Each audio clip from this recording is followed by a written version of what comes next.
Good evening, everyone, and welcome. Day 590, October the 6th, 2023.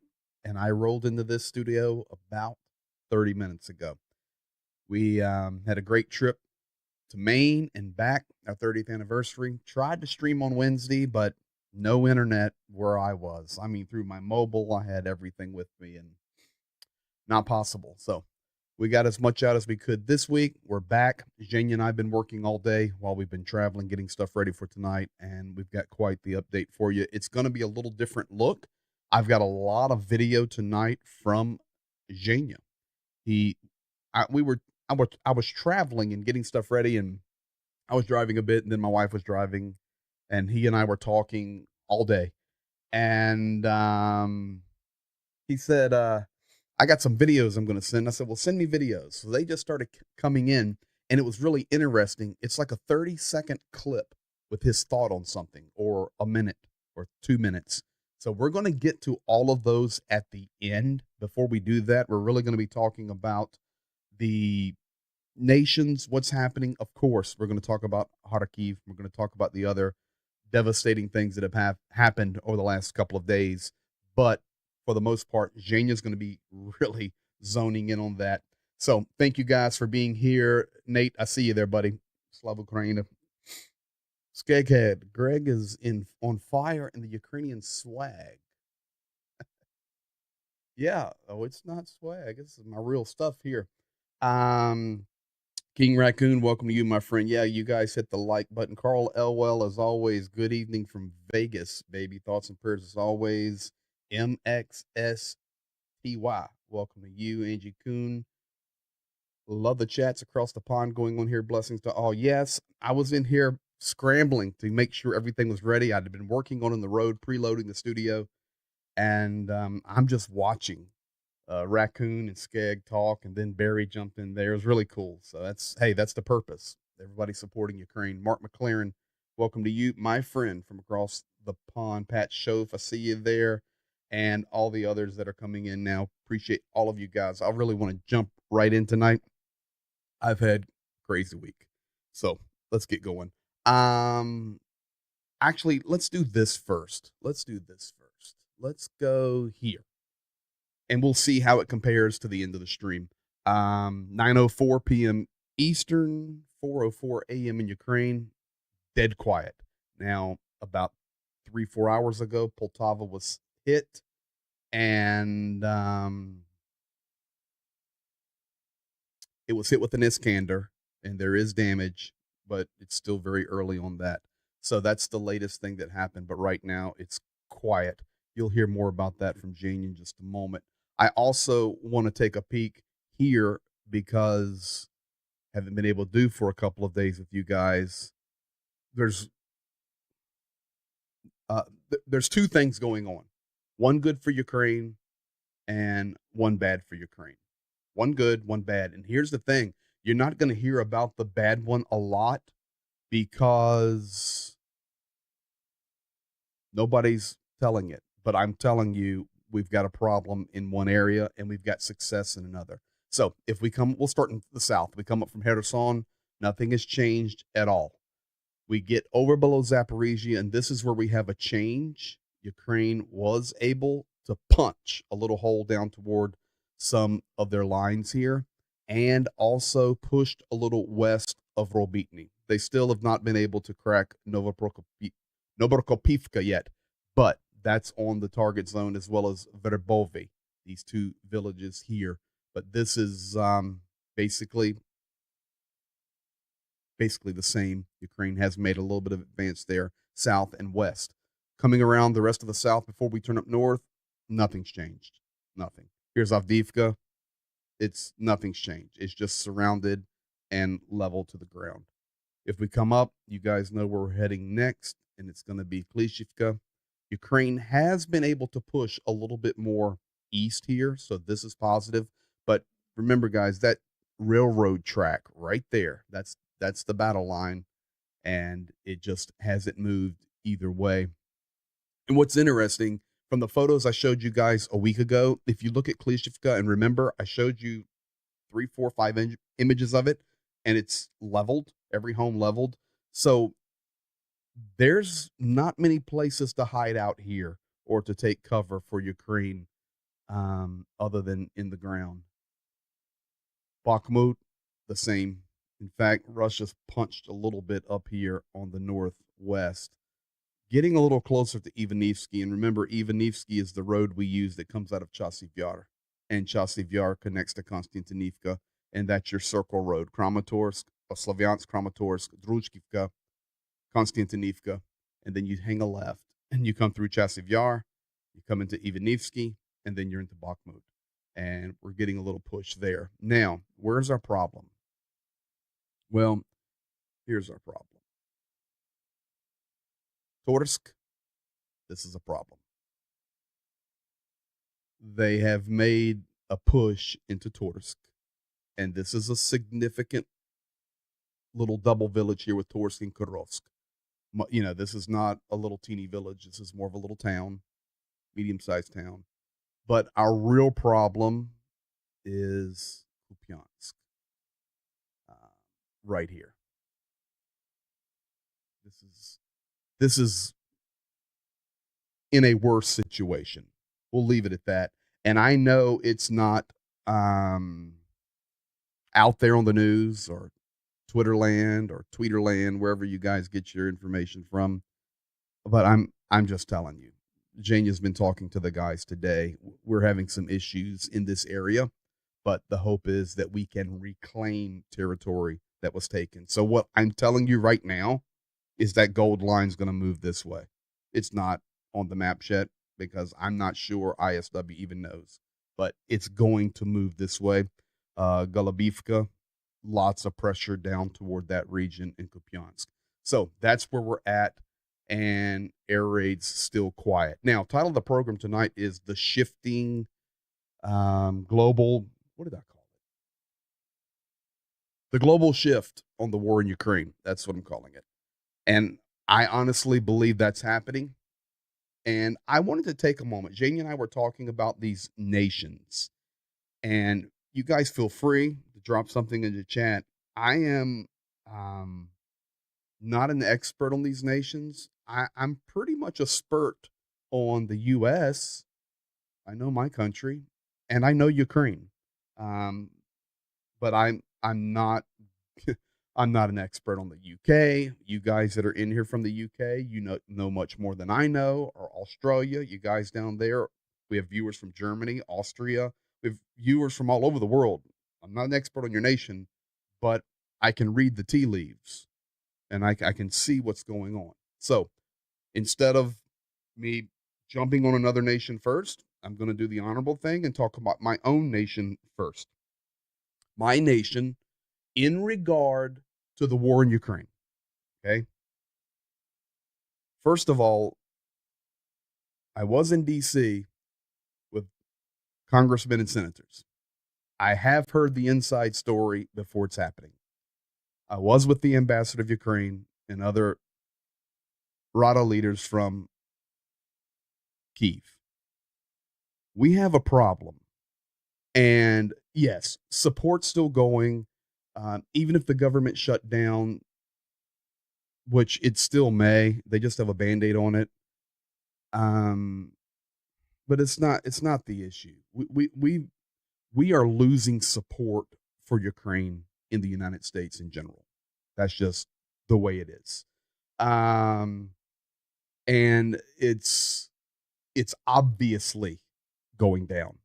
The story is gone in the United States. Now, for those of you, and there's most of you in here are Americans, you know it. You're here getting what's going on in Ukraine from me. It's just very, very little out there. Additionally, my nation is in chaos, and Putin loves it. For example, we do not have a Speaker of the House for the first time in history. I know if you go back 1910 or whatever, we didn't have a speaker because he resigned and because he went back for the vote knowing he was going to get the vote to reaffirm his speakership. No comparison. We have no speaker. And in fact, our parties, the two main parties, the Republicans and the Democrats, are completely divided in and of themselves. Forget talking about left and right in America. And I'm not making this political. I'm getting to Ukraine. I'm just telling you, my nation's in chaos. DC's in chaos. Division. The video that's all over the world right now is our southern border. And now even President Biden has relaxed some things so the security can come to the southern border. And many people out there saying, you know, I'm not a conspiracy theorist, but they go, it doesn't even look like immigrants or migrants trying to make it to a better place, which I'm all for if you do it legally. But it looks like an invasion, thousands pouring across the southern border. That's my nation. Economics, no comment. So there.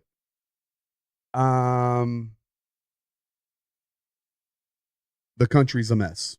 That's the US. So if our country's that much of a mess, support's already going down, folks, we're talking about devastating things that happened in Ukraine over the last couple of days.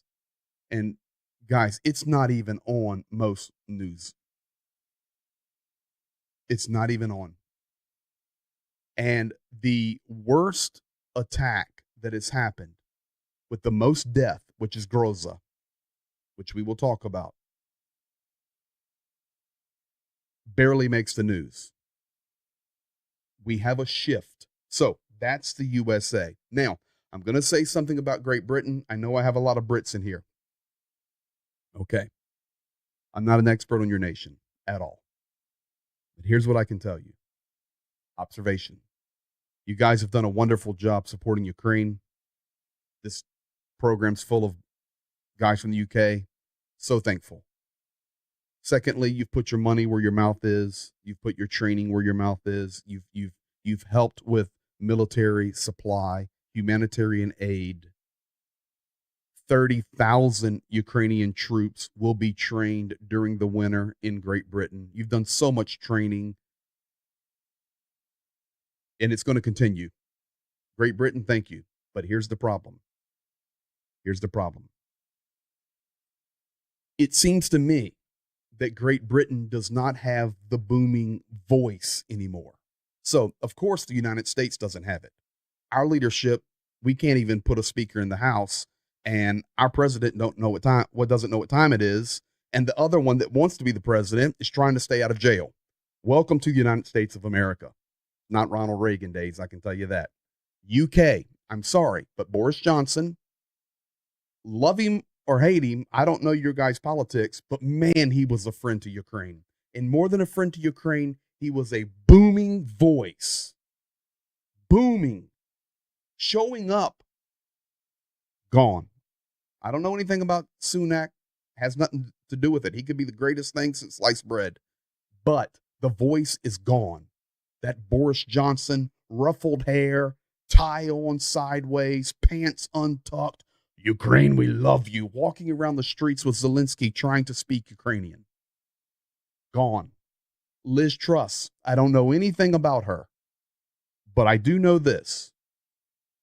She was bold with her statements toward the Kremlin and Vladimir Putin. Bold. Gone. Great Britain. Poland. Poland's been one of the best friends for the Ukraine, and they still are. Do not fall to the Russian propaganda that Poland and Ukraine are divided and it's just going to fall to pieces. It's not. They're friends. They're having some issues they're dealing with. Poland's having issues with Germany. We have a mess with Poland right now. But here's the deal. Here's the deal. Poland's in a very precarious position right now. They are seeing what's happening in Ukraine, and they're having to make sure they have enough resources because, folks, it's looking a little tough right now. We're not giving up. We're here until victory. Do peremoga. But right now, little tough. Little tough. So Poland's having to look for themselves a little bit. Poland is having to make sure that their economics are in place. Poland, at the end of this, will be the most militarized nation in the European Union. They have a tiff right now with Germany over arms, over repairs, and the Kremlin paints it as Ukraine-Poland division destruction. Yeah, they've got disagreements, but you don't have to worry about Poland. They're going to be there. Spain, big thanks to Spain. They stepped up today and started sending equipment. And they're way over here. Germany. Germany has been awesome and continue to be awesome. They're supplying weapons. They're supplying aid. But there are no Taurus systems coming. Not anytime soon. And they're not coming because the United States is not sending ATACMS. Remember 3-4 weeks ago, everybody was going crazy. It was on the major news. U.S. sending ATACMS. 3 unknown sources and 1 congressman who chooses to remain nameless know it. Biden whispered in Zelensky's ear. I told you, you better wait. You better wait. And Schultz, very clear. Tauruses are not going. We have to look for ourselves. If the U.S. does end up, which they may, sending ATACMS, Army tactical missile systems, then the Taurus will be reviewed again for Germany, and they probably will send them. But it's not happening right now. So, Germany, we'll see. Estonia, for the first time, there's a crack in the Bulldog. You may or may not have seen this, but I'm here to tell you. The Prime Minister of Estonia, and she's a Bulldog, and she's pro-Ukraine. She's anti-Kremlin, of course, but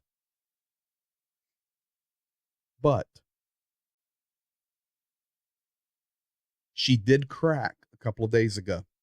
You probably didn't even see anything about this. She made a couple statements in passing about Ukraine possibly having to make territorial concessions. Just a little crack. This is the game that Vladimir Putin has been playing since day one. Slovakia.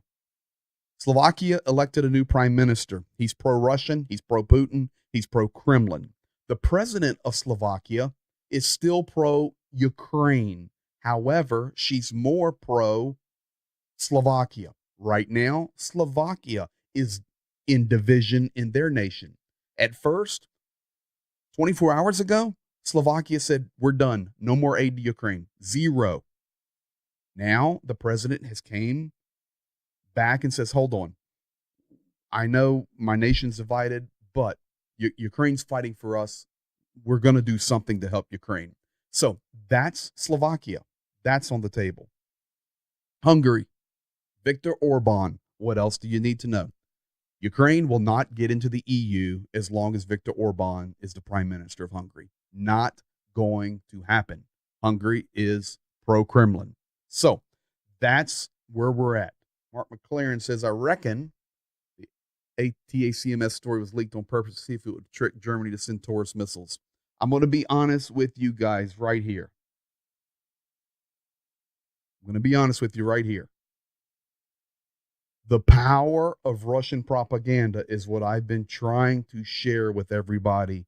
I went to Washington, D.C. You heard a United States Congresswoman tell us that it's so powerful, it's even writing laws in America. And she says, it comes before me. I look at it and I go, this is Russian propaganda. So if you don't think that Russian propaganda can push stories, make scenarios, and have the world go, yes, they're doing it every day. Slovakians, Danab, welcome, knew he was pro-Russian. They still elected him. They don't need to be in NATO anymore. That's what's going on. You said it. You nailed it. Slovakia is a problem. And if you look at the map right there, folks, Slovakia is on the border with Ukraine down there in the Transcarpathia, as well as Hungary.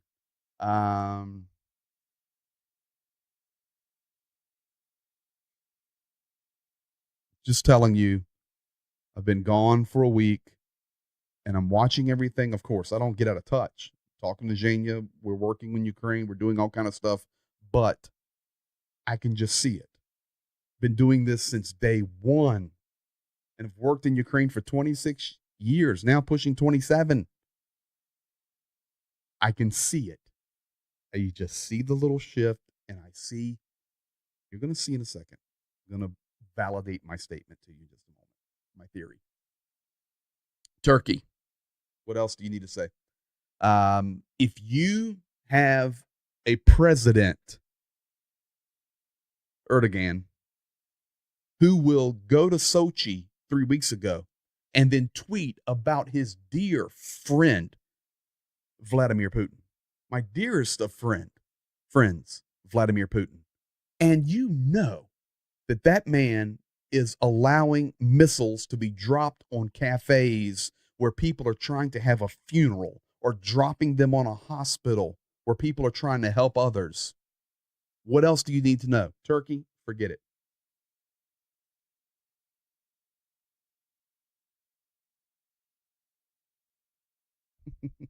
Feather hat. I'm amazed at all the conservative praise in here, but all the help Ukraine. Conservatives are the ones cutting funding from people or aid for other countries. This isn't a political program, so we just call it how it is. I'm.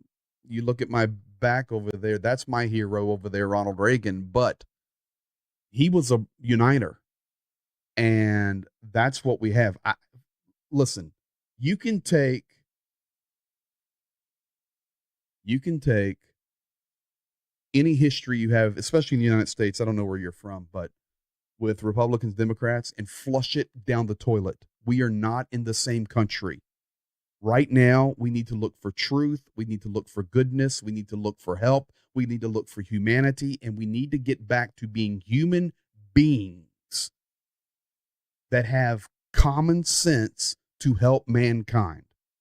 Simple. And if that falls on the right, falls on the left, falls in the middle, falls upside down, or lands on Mars, so what?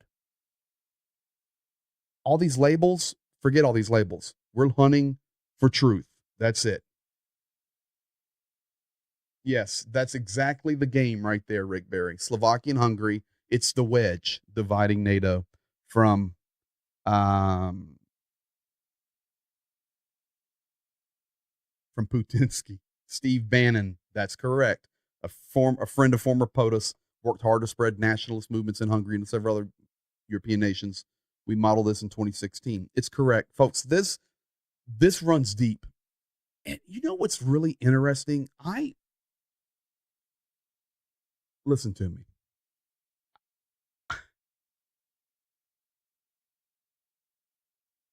It just runs deep. I'm not going there because I'm not going to be accused of conspiracies. I don't chase conspiracies. I chase truth. But this has been in play a long time. Let's just leave it at that. Um, let's just leave it at that. Kharkiv. Why do we hunt truth? Why do we stand for righteousness? Because this 10-year-old boy sleeping in his bed never woke up. The 11-month-old injured was his little sibling. Later in the day, a 67-year-old lady died. 30 injured. It was a double tap, as you guys have taught me. Kharkiv was hit with an Iskander right in the center. In fact, if you look in the bottom right picture, that building there, Jane and I actually work right around the corner with some guys right there. It was hit, people came, and it was double tapped. That was Kharkiv today. Groza. Um, you may not even know where Groza is. I'm going to show you guys where Groza is.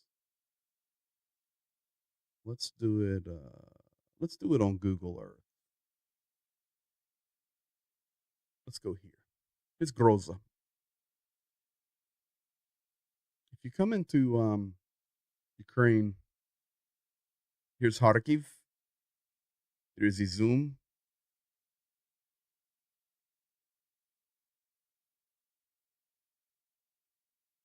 Here's Kupiansk. Here's Shevchenkovy. And if you come right outside Shevchenkovy, you find Groza. And I know it's got an H on it. That's correct. Folks, this is the little village today that was hit the largest death toll in any one strike other than the Mariupol Drama Theater from early in the war.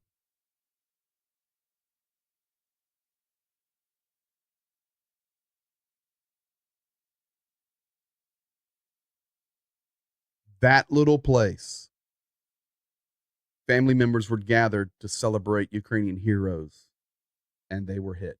You say, well, how were they hit? Well, you may have seen it where Russia, all the cell phones there, that's bonk. Listen, that's bonk. They were told. Somebody gave the coordinates away. Listen, the story running out there, well, the 50 people all had their cell phones there. Well, I got news for you. I've been in hospitals outside of Bakhmut, and we have 100 cell phones there. That's baloney. Somebody gave the coordinates away. There was a collaborator. Period.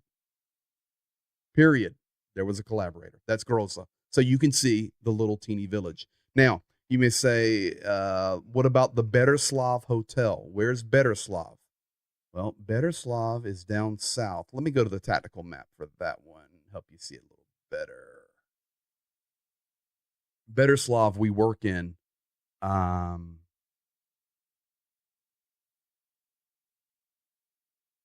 here.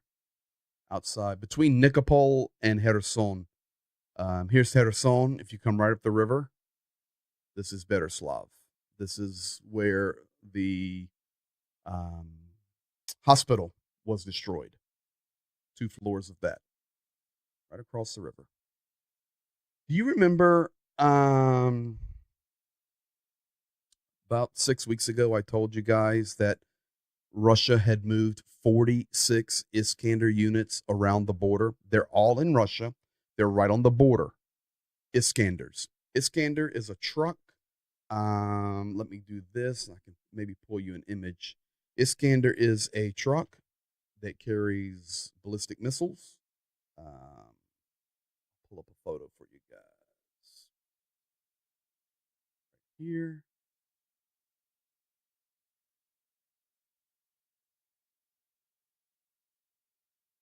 Let's do this. Right there. That's the Iskander system. This is the vehicle doing all the damage. This is what hit Groza. This is what hit Kharkiv. This is what hit Beterslav. And if you guys remember, 6 weeks or so ago, we shared with you that Russia has put 46 of these units all around the Ukrainian border and the Russian border. A, so they're protected, but B, they can touch anywhere they want to.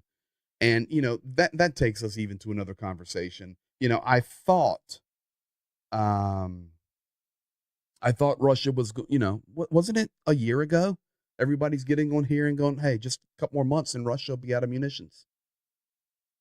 Russia will never run out. They have enough S-300s to do whatever they want forever and ever.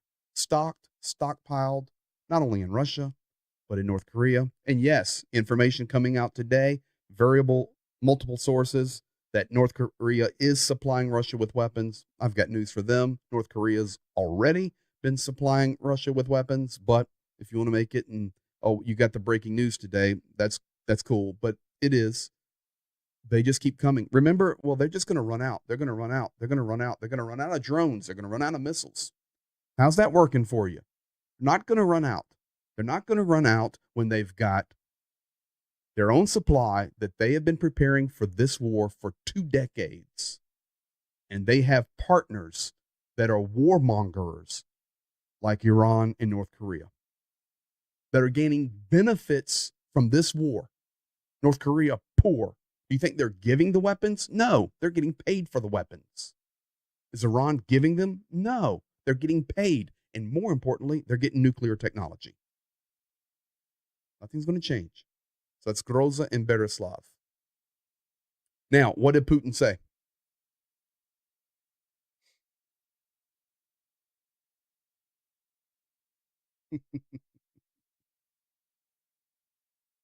Feather hat, I like that comment. People are going to say Russia running out every day, and every day they will believe it. It doesn't help because it raises people expected timeline. They get frustrated and start doubting. That's correct. That's it in a nutshell. That's why we just try to share only truth. You're going to hear from that in just a minute, Virginia. Here's Vladimir Putin today at Valdai. If I had been home, I would have voiced it over. But these are the statements he made. He said, today, listen how his tone has changed. Russia did not start the war in Ukraine, but is trying to end it. Just let that one sink in for a moment. Russia didn't start it. Okay. I think it was their tanks and missiles. Oh, that wasn't the beginning. Okay. Well, I think it was, Russia with the separatists in 2016 that started the breakaway and the pull away, supported by the Russian military. It wasn't Ukraine. Russia did not start the war trying to end it. Secondly, he makes a bold statement about the United States. The USA not only sets some rules, but imposes them to be followed in an openly boorish manner. It's some kind of nonsense. Thirdly, during the special operation, we protect our traditions, our culture, and our people. And Odessa is a Russian city and a little bit Jewish. So let me just show this to you. If you remember as the war unfolded, well, okay, special operation, we're going to liberate Lugansk, Donetsk, Zaporizhia, and Kherson. And on September the 30th, 2022, Russia placed those four regions into the Russian Federation Constitution as Russian property, redrew the maps, everything. But if you notice, Odessa is not in those regions. Odessa is the Odessa Oblast, the Odessa region. But now Odessa's ours, going right back to what Zhenya and I said at the beginning of the war. When this is over, this is what Russia wants. They want Kharkiv and draw a straight line all the way to Moldova. That's what they want. It cuts the Black Sea off completely. It connects them to the breakaway regions in the Transnistria, and it completely eliminates all shipping, infrastructure, navy, everything from Ukraine. That's what they want. And for the first time, he said, Odessa. Odessa. Why, if we go back to the chaos in the nations, in fact, I'll just do it real quick for you. If we go back all the way here, chaos, adjusted, precarious position, really silent, but finally did something. Good help, but there are limits. Bulldog, but extremely tiny and starting to crack. Slovakia, done. Hungary, done. Turkey, done. That's why I said he now becomes emboldened. Odessa's a Russian city. See, I don't believe he would say that if these other nations were not cracking. So that's where we're at. The global shift we're watching. 45 days. This came out of Kyiv. We've got 45 days of constant, regular supply of munitions. And after that, we're going to have issues. So we've got 45 days of supplies left. And right now, doesn't appear that the right provisions are going to be there. This is not about people giving or helping or Ukraine buying the weapons. This is about the provisional lineup. 45 days not going to be there. And we've got 45 days left of possible decent weather. I can tell you tonight that Zhenya said it's getting cold in Ukraine already. Let's do this. Yeah. Last night it was 2 degrees. So they're 56 for a high. Sorry, guys in Europe, but I'll change it for you in a minute. And 41 for a low with rain, 50 and 40, 46 and 37, 49, 34, basically 1 degree above Celsius. Here we are. Here we go. It's coming. So this is tough.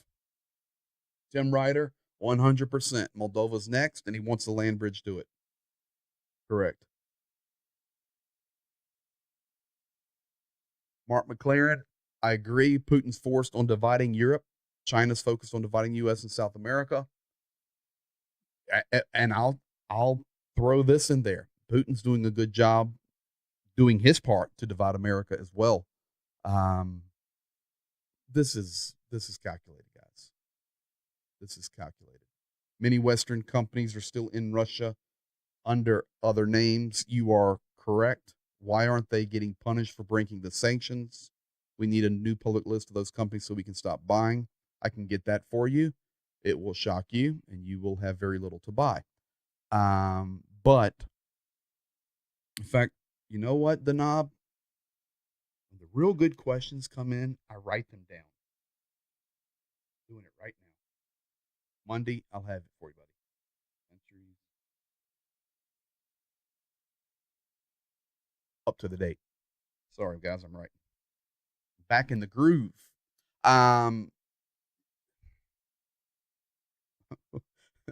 We called the sanctions one a long time ago.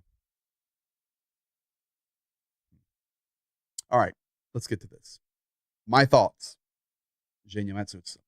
Here are the videos he sent me today. Now, I have to apologize to you because Zhenya and I send, can we get that list posted to Patreon, please? Yes, sir. I will do it. I've got it written down and Skeg and on Patreon. Yes, sir. Done. So typically, guys, when Zhenya's sending me videos, we send them a couple of different ways. A, already produced from over there, or B, he'll send me these quick circle videos that we're communicating with back and forth. And today I said, man, just send me the circles. I'm not worried about it. So, guys, my editing's not up to par here. Usually I'd have him on top of a Ukrainian flag or something. You're going to see the raw video tonight. My apologies. But you're going to hear what's most important, and that's the content. So here we're going to start first. Zhenya talking about Berislav. Berislav, I remind you, is down there on the Dnipro River and was struck. The hospital. Here's Berislav. Berislav, Russians hit the Berislav with bombs, and some medics wounded and other people. They smashed two-floor building. It was a hospital. It's a crime, and it's think about that. It's one thing. Now I can show you. Here is Berislav. This is the destruction. This is the hospital. He said hospital. He says it's just gone. Our hospital's just gone. So that is Berislav, and you can see it looks dry and warm down there in the south of Ukraine, and it's just gone. And what's interesting is, you just don't hear anything. Now, Zhenya sent me some comments on Russia's strategy on hitting the ports, grain infrastructure, and I've got some video out of Romania for that too. So here, Zhenya talking about the ports. After the news that Ukraine started to use all three main ports for exporting grains by sea, this is main Russian propaganda people, and they saying here that because of that we need to smash and destroy completely Odessa and what else?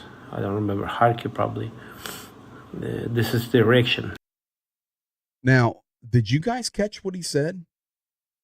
He said, you hear the news where Ukraine is starting to ship out again, or trying to, from like Odessa and Chornovolsk and maybe Ismail. He says that's Russian propaganda because they want it to look like Ukraine is being aggressive in ways that they shouldn't, and then they just, instead of hitting the ships, they smash the ports. I'm just going to play that one more time. Listen to him.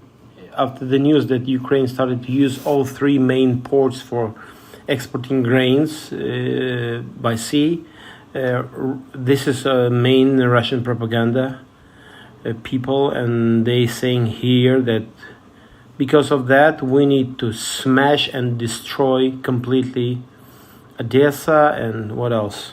I don't remember. Kharkiv probably. This is the direction. So there is his statement about that. Good question here. Why can Russia conduct these strikes, but Ukraine isn't allowed to strike Russia openly?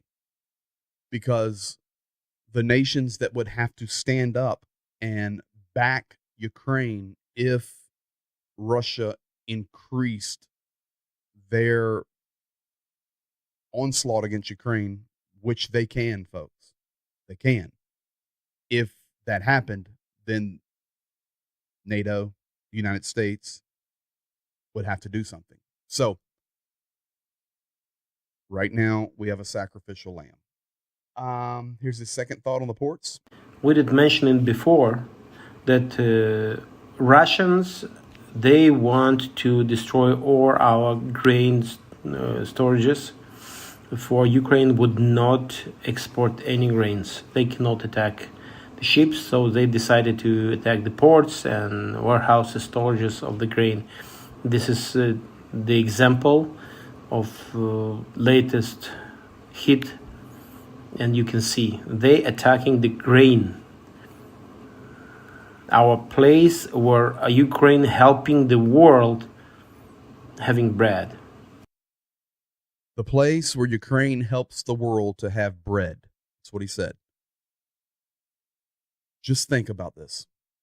In the last 24 hours, ports have been struck multiple times, multiple places.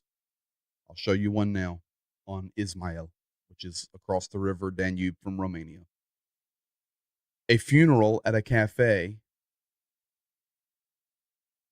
has been destroyed, killing the highest number of civilians in one strike since the war began. And a hospital in Berislav was leveled. Why is this okay? Why? Where is somebody standing up? That was my point on the shift in the global view on this war, the shift.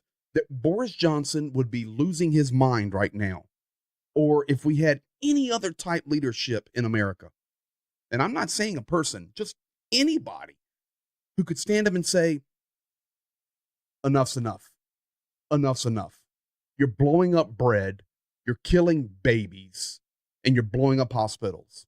It's over. Why is that so hard? Are we really afraid of Russia? Evidently, we are. Sorry. And I bleed red, white, and blue, and blue and yellow. All right.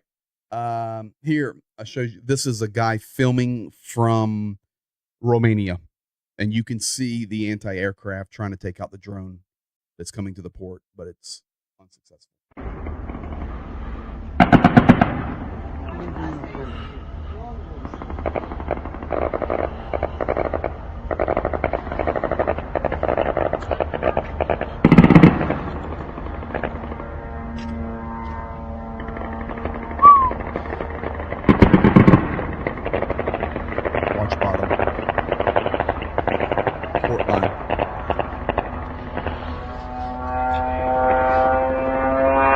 Mamă!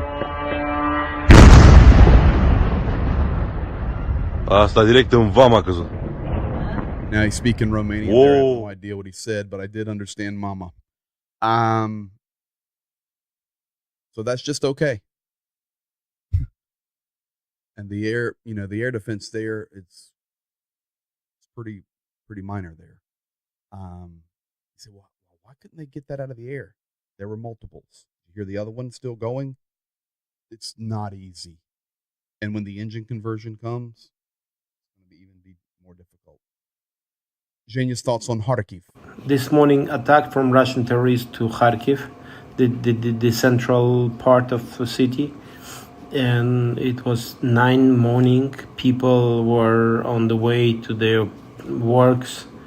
And the boy, 9-year or 10-year boy, was sleeping at that moment. And they found him killed in his bed, covered with a blanket.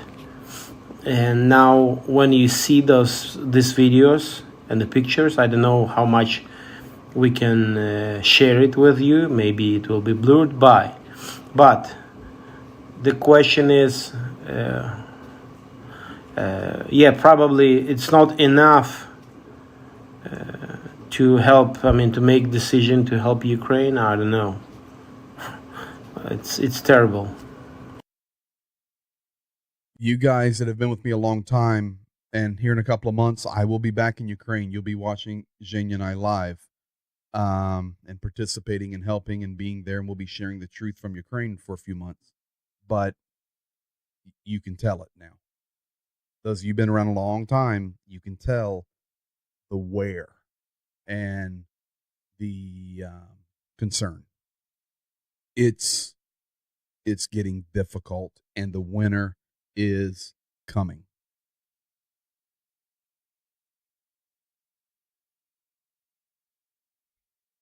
A primary tenet of asymmetric warfare is that when the insurgency has a safe area of immunity, meaning Russia has come in, they've provided us a zone where they can strike due to ROE restrictions. My guess on that return of engagement on the defending forces, the defense is at a huge disadvantage. Is it return of engagement or something? It means to shoot back.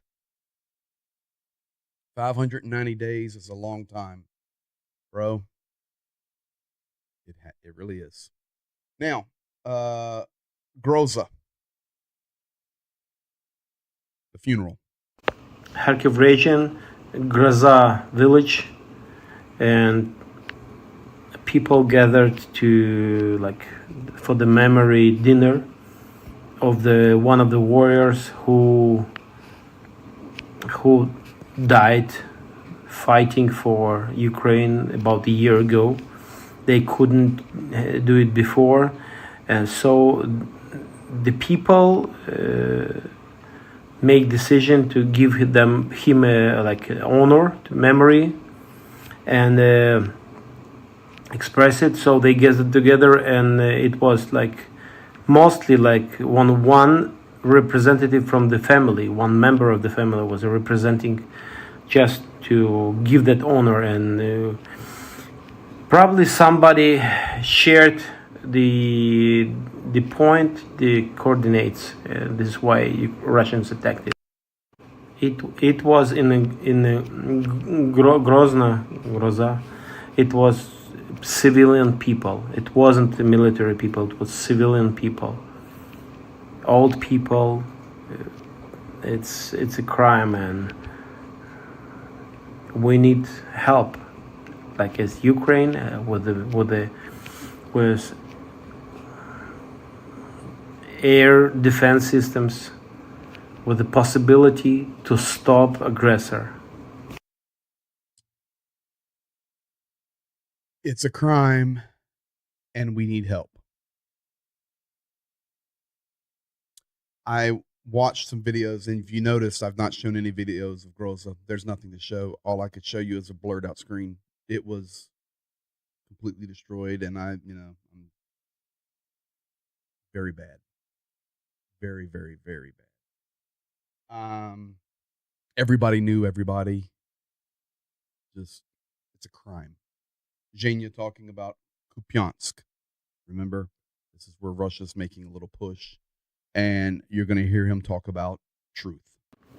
Russia's got some success on the, let's say, northeast, close to Kupiansk, like not far, and they got some advantage there. So we'll see what we'll have. Our guys are staying strong, and I hope they will get them back, and we'll take our territory back. But this is a fact. It's a fact. They have some success there. I mean, the guy's getting ready to leave and head to Kupiansk, okay? And he says, listen, it's just a fact. We're not painting fairy tales here, and we're going to take Crimea by April. Yeah, it's the way it is. Putin speaking today. Zhenya's thought? Here I would say it's quite important, because Putin says here straight, if the supply and the help with the weapon will be stopped from the West countries, and West countries will stop helping Ukraine, Ukraine will stay alive probably 7 days maximum. Putin making a statement straight that his target is to destroy Ukraine completely, and I think it's important to now. It's because he's openly commenting it. It's nothing about protecting Russian-speaking people or something like that. He just wants to destroy Ukraine. He says it straight. That's what we were talking about. Today, Putin was very straight. And it's due to he's got the nations where he wants them now. So now he can just make the statement. And he did. I'll help translate a little bit of Zhenya's English into better English there. But basically, Putin said, if the West doesn't stop supplying weapons to Ukraine, they can be wiped out in 7 days. And I know this is how the war started. 3 days, and we're going to take Kyiv, and then all of this. Listen, it doesn't take a rocket scientist to know. I personally believe that was just the way they wanted to play the game. He doesn't care about losing troops. He doesn't care about losing his reputation. He doesn't care about failures and slow grinds. Any logical person, listen to me. We discussed this a million times with people in Ukraine. Any logical person would have not went for Kyiv. Anybody that's got any sense, you would have taken Kharkiv. If Russia would have pushed the troops that they pushed into Kyiv, into Kharkiv, Kharkiv would be red right now. We all know it. They would have wiped Kharkiv off the map. It's only 10 kilometers from the border into the city. 10 kilometers, 5 miles. They would have smoked it, and having Belgorod to support it. But they didn't. They went over here. They're causing their game. And here we are 590 days later, and we see where the world's at. Completely fractured.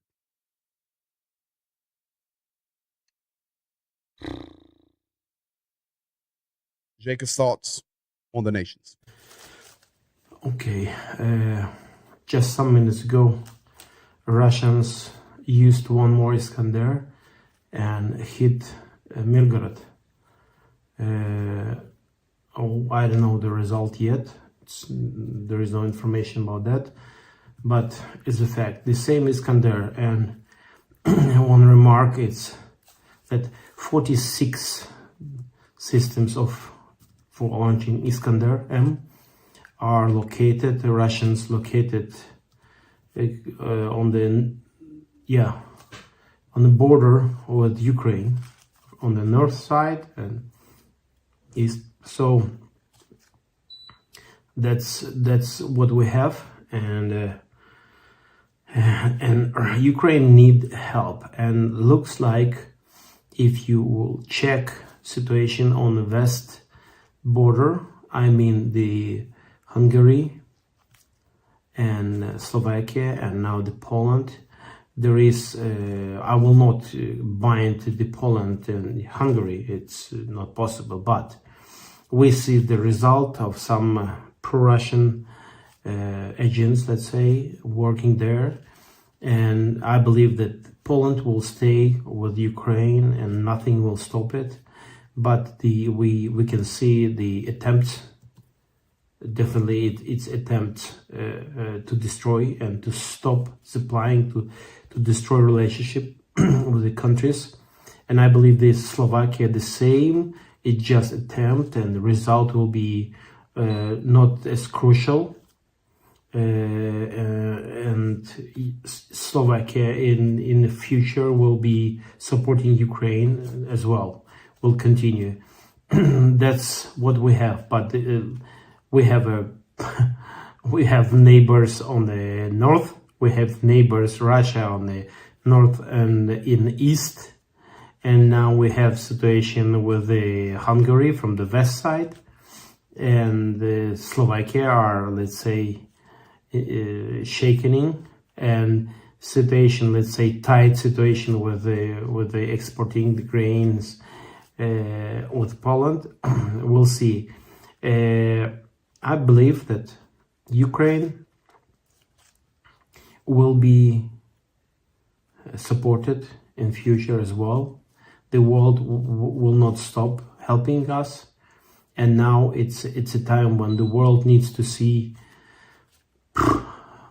the crime of Russia. And I believe it's so important to share what's going on in real, because every day hundreds of people dying from Ukraine. I mean civilians. I don't even touch our guys, our best people, our men, our boys, and our warriors and heroes. And Russia, which is a nuclear country, attacking non-nuclear, and the country Russia is a much bigger country.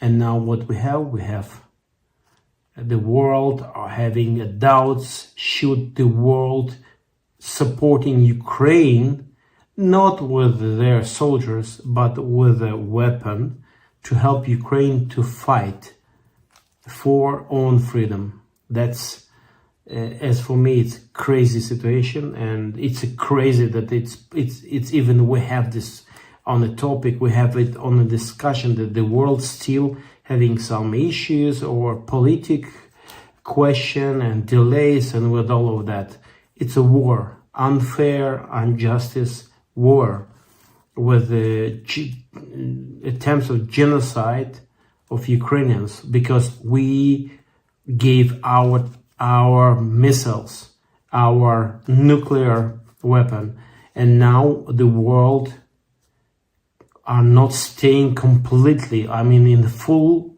power with us. So please, people, our friends, you know the truth, at least share the truth. This is my personal request and help and ask. Please, we need help. The world needs to know the truth.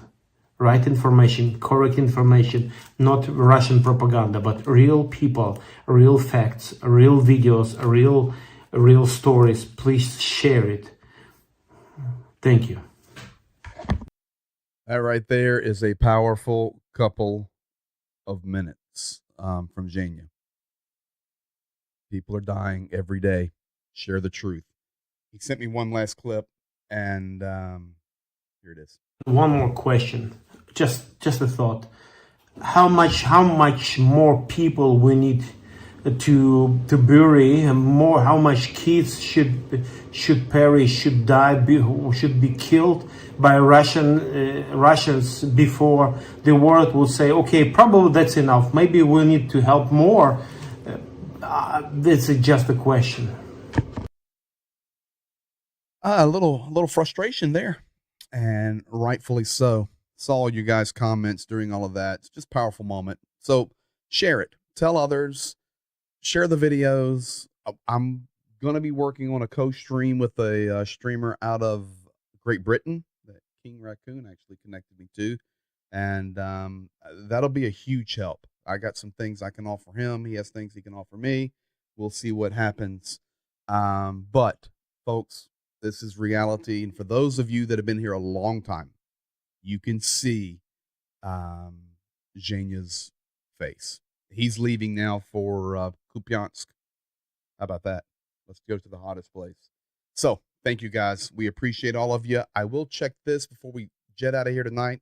And typical, we've got air raid alarms for missiles in Zaporizhia and Dnepropetrovsk, which is Dnipro. And of course, Nikopol is always under alarm because it's shelled nonstop, as well as Kherson. So, guys, we appreciate all of you. If I'm back home now, so we go sideways on anything, we'll come on live anytime. So make sure you have the notifications turned on. If not, we'll see you Monday. And vacation's over, guys. Patreon will be rolling. You guys be blessed. If you haven't joined that, join it. It's a great place in there. And we appreciate all that you do, sharing the truth. Be blessed. Have a good night. Слава Україні!